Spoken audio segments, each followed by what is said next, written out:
Hi everyone, this is fellow Kaze. Welcome back to my channel.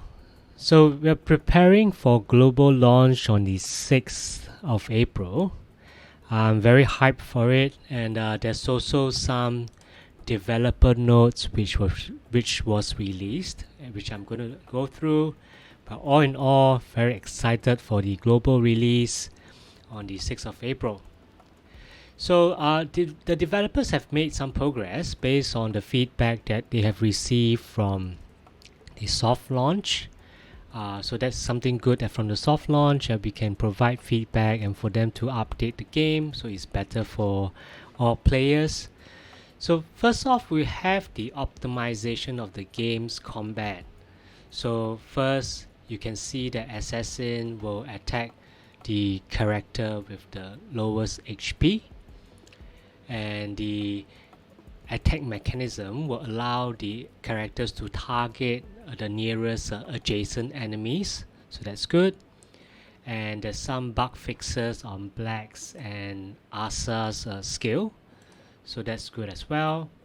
And last but not least, they also adjusted the effects of Wind Breath, where each stack will increase 2% of the target's attack damage and attack power up to 5 times, so a total of 10%, which we are looking at. So that's a good increase and buffing of the animal characters which we have. So secondly, they did provide some updates on the character skills, talent and play bonus. So essentially what happens is that Rita will get buffed.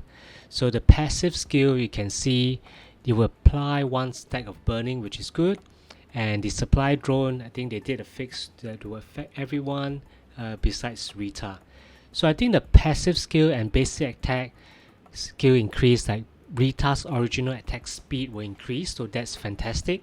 So Rita will be a very buff character. And if you do get a lot of duplicates, or if you have a lot of shards or soul essence, you can actually up the talent rank up to level 5 or the maximum level 6, where you can get those bonuses. But the first 3 on the upgrades on the passive skills and basic attack, that's the most exciting.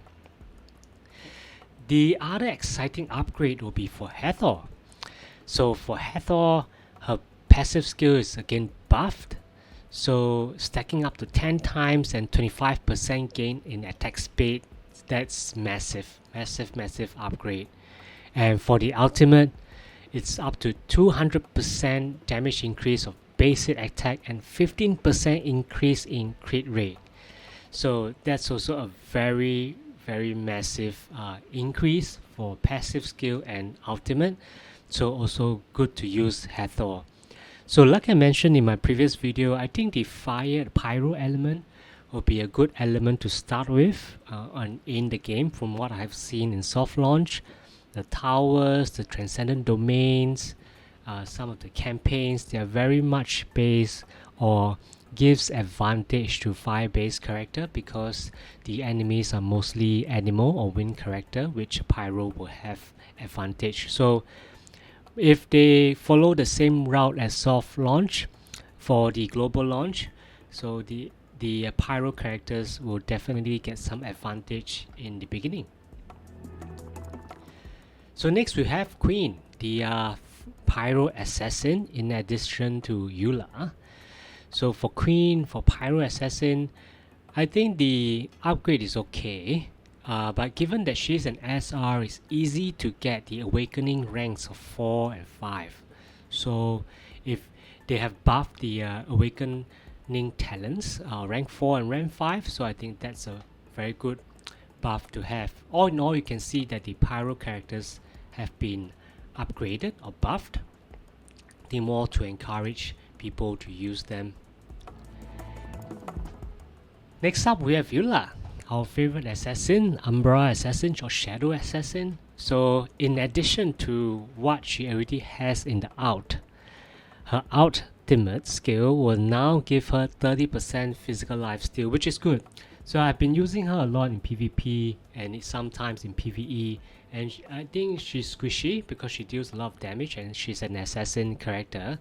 So having the life steal would definitely help in prolonging her presence in the battlefield. Mundechtu, hope I'm pronouncing it right. Her passive skill is increased, so it's good that they fixed the bug that the wind breath only affects animal ally, because wind breath only affects animal characters. And I think the active skill, the other exciting thing will be the active skill will be upgraded, where the furry explosion range will be expanded, so that's good. For the ranks, it's okay. To be frank, it's unless you get a lot of duplicates or soul essence, but because Modetsu is a 5-star or SSR, it may be slightly harder to get the soul essence to increase the soul essence. But if you really like her, I think some players do, and you get a lot of her, or you draw her during her banner, then when you can see that up to talent rank 5 and rank 6, her skill buffs are insane. So if you do get them up to rank 5 and rank 6. So next we have free to play SR Claw. So for Claw, it's a 10% increase for damage dealt for every wind breath, so up to 50% in total. That's a lot of damage, like 50% increase.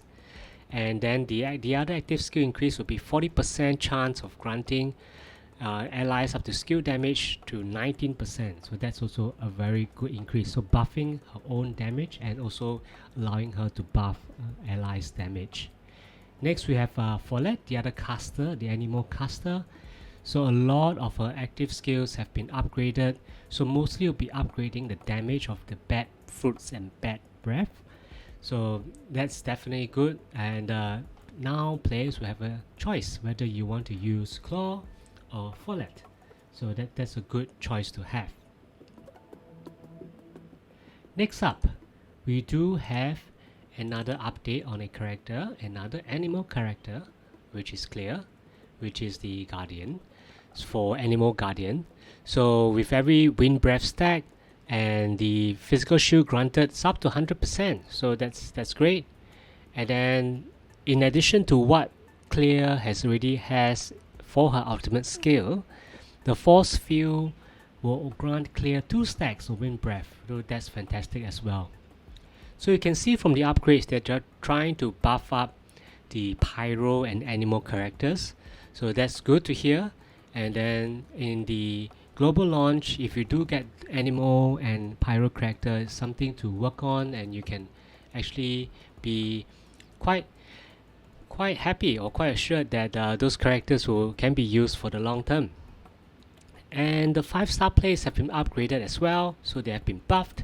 So for the Raoul 5-star play, so in addition to what the play has, the characteristics will be, the plays will be upgraded to deal additional 65% additional attack damage compared to 35% before. So that's a massive increase. Next, for the Dorothy play upgrade.